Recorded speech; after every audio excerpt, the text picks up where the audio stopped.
Saúdos, como están? O avogado de Rosario Porto volve pedir que a nai da pequena Asunta Basterra sexa posta en liberdade, pero agora faino diante do Tribunal Constitucional. José Luis Gutiérrez Aranguren presentou un recurso contra o encarceramento provisional da súa clienta, alegando que o auto ditado polo xuíz José Antonio Vázquez Taín vulnerou os seus dereitos.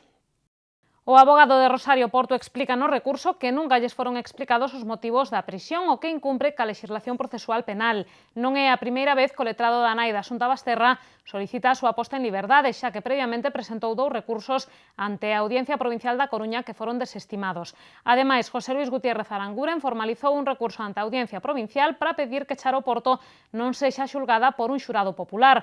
Doutra banda, o delegado do Goberno en Galicia pediu hoxe esperar a que remate a investigación do caso e salientou que nin o xuíz nin os investigadores queren deixar cabos soltos antes de levantar o segredo de sumario. Samuel Juárez tamén se referiu á noticia que coñecíamos hoxe a través das páxinas del Correo Gallego, que os coches de Charo Porto e Alfonso Basterra están aparcados nunha rúa do Milladoiro próxima á comandancia da Garda Civil e sen demasiadas medidas de seguridade. O delegado do Goberno xustificouno, alegando que é o procedimento habitual cando os investigadores xa obtiveron todas as probas nos vehículos.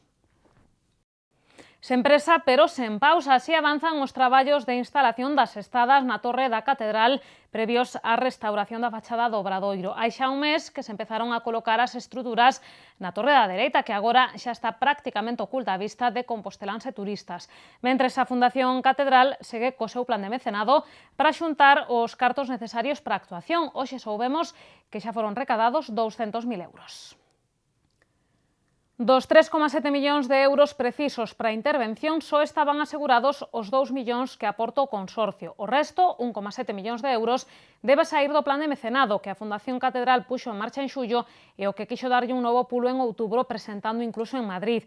Hai varios xeitos de colaborar. Dunha banda, calquera pode facer a súa aportación a través da web ayudaalaCatedral.es, onde xa se recadaron máis de 35.000 euros. Por outro lado, puxose en marcha o programa de Amigos da Catedral, que supón aportacións anuais de 25 euros. Por último, as empresas teñen a posibilidade de converterse en benefactoras da Catedral con aportacións de ata 15.000 euros ou en protectoras da Basílica para maiores cantidades. Como saben, as obras de restauración da fachada da Catedral son urxentes para evitar as filtracións de auga ao Pórtico da Gloria, que teñen paralizados os traballos de recuperación da obra do Mestre Mateo, financiados pola Fundación Barrié. O administrador xeral da Catedral confirmou hoxe que co plan de mecenado foron xa recadados 200.000 euros e amosouse convencido de que no prazo dun ano e medio lograrán todos os cartos precisos para as obras.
Os hostaleiros poderán colaborar de 3 maneiras. Os que fagan unha aportación de entre 50 e 100 euros convertiránse en amigos da Catedral. Os que aporten máis de 100 euros serán colaboradores e a partir dos 3.000 euros serán considerados benefactores da Basílica.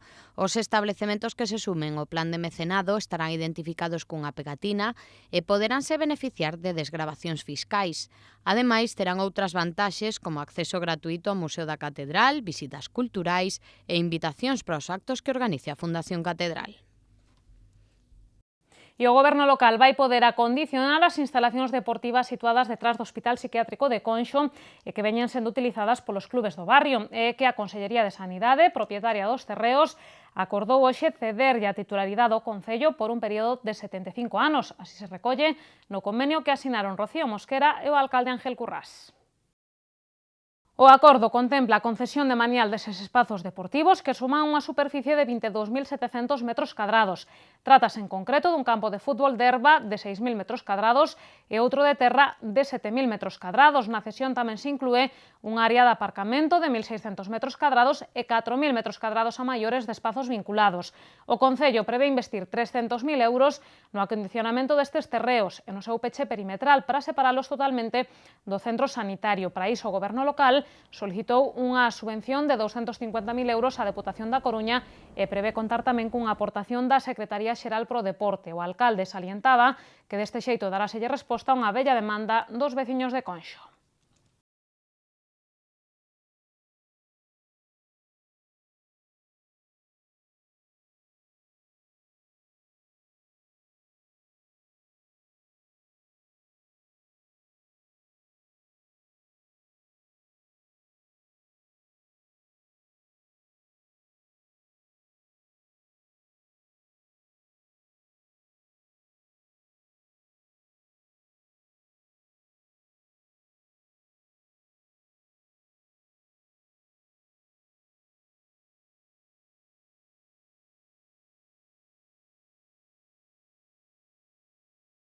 E o alcalde anunciou hoxe que vén de solicitarlle a Aquagés que elabore 2 informes despois das inundacións das últimas semanas. Un deles refírese ás obras que o anterior goberno local executara no entronca da praza de San Clemente ca Rúa Fonseca e que segundo Ángel Currás, poden ter algo que ver cos asolagamentos. Outro estudo é relativo á Rúa dos Pelamios.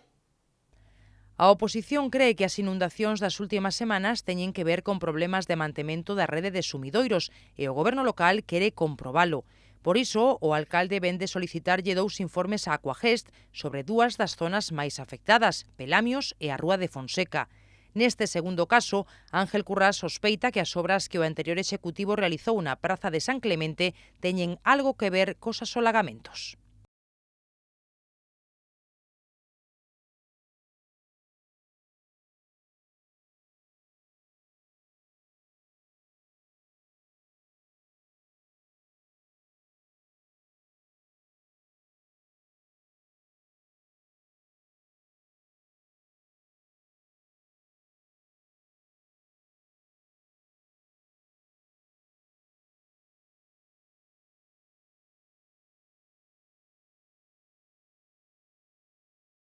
Noutra orde de cousas, o alcalde foi preguntado pola sentenza do Tribunal Superior de Xustiza de Galicia que declara procedente o despido da directora da Unidade Municipal de Atención a Drogodependentes. O fallo dalle así a razón ao Concello nun procedemento que se iniciara xa co anterior goberno local. Ángel Currás explicou que os servizos xurídicos de Raxoi están estudando a sentenza para decidir os pasos a dar.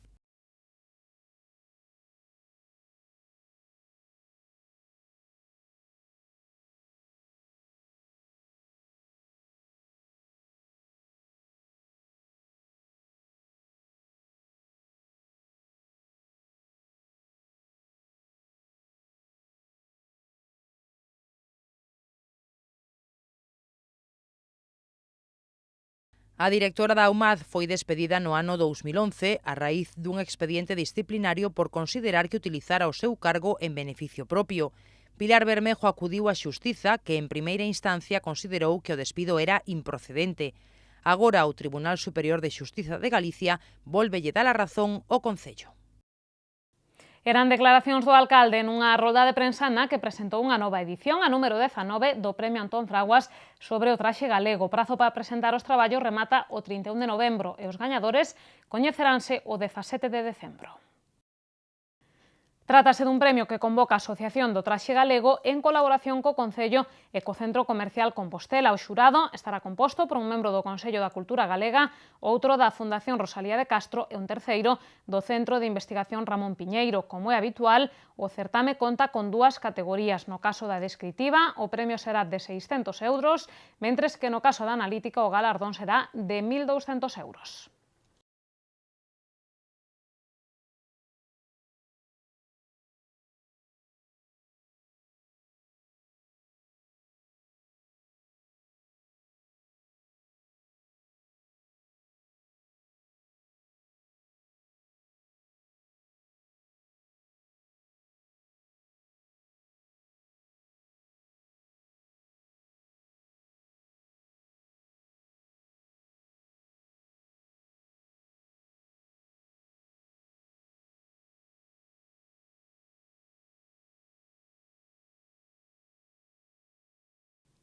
A finais deste ano, o Colexio La Salle acollerá a gala de entrega dos premios das Ligas Special Olympics Galicia, nas que participan persoas con discapacidade intelectual de toda a comunidade. Os organizadores do evento visitaron hoxe o Pazo de Raxoi para reclamar o apoio do Concello para este e para outras actividades.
E ao mesmo tempo a Fundación Nortempo, a Fundación do Secretariado Xitano e FEACES, a Federación de Asociacións de Familias e Persoas con Enfermidade Mental de Galicia, asinaban un convenio que ten como obxectivo lograr a integración laboral dos colectivos máis desfavorecidos. O anterior acordo, que durou 2 anos, permitiu que 6 persoas conseguiran un traballo e que unha trintena de persoas accederan a programas de formación.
Ser maior non significa estar parado. Esa é a filosofía de Ategal, a Asociación Cultural Galega de Formación Permanente de Adultos, que hoxe inaugurou unha nova edición das súas aulas da terceira idade. Haberá máis de 20 cursos de materias tan distintas como inglés, tai chi ou uso das novas tecnoloxías. En toda Galicia son máis de 55.000 as persoas que participan nestas actividades.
E tocanos xa botarlle un ollo á nosa axenda cultural.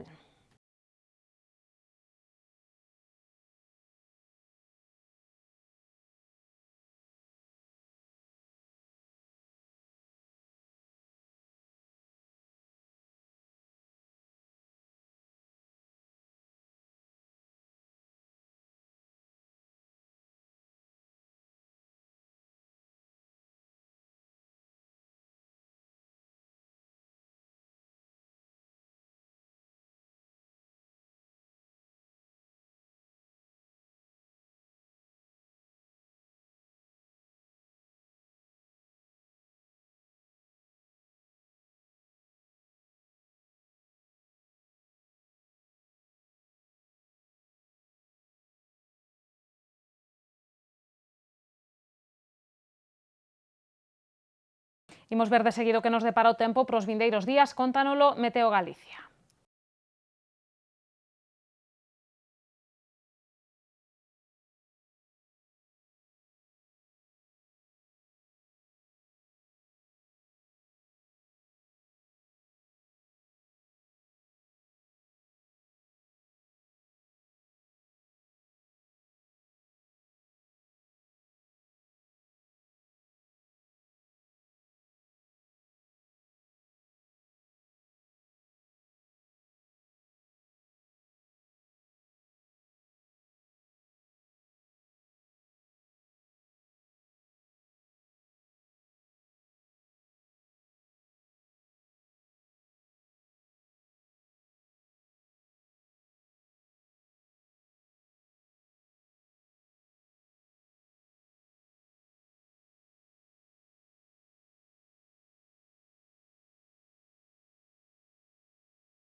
Pois que a información do tempo rematan as novas, non se movan que volvemos nun minuto co preguntoiro.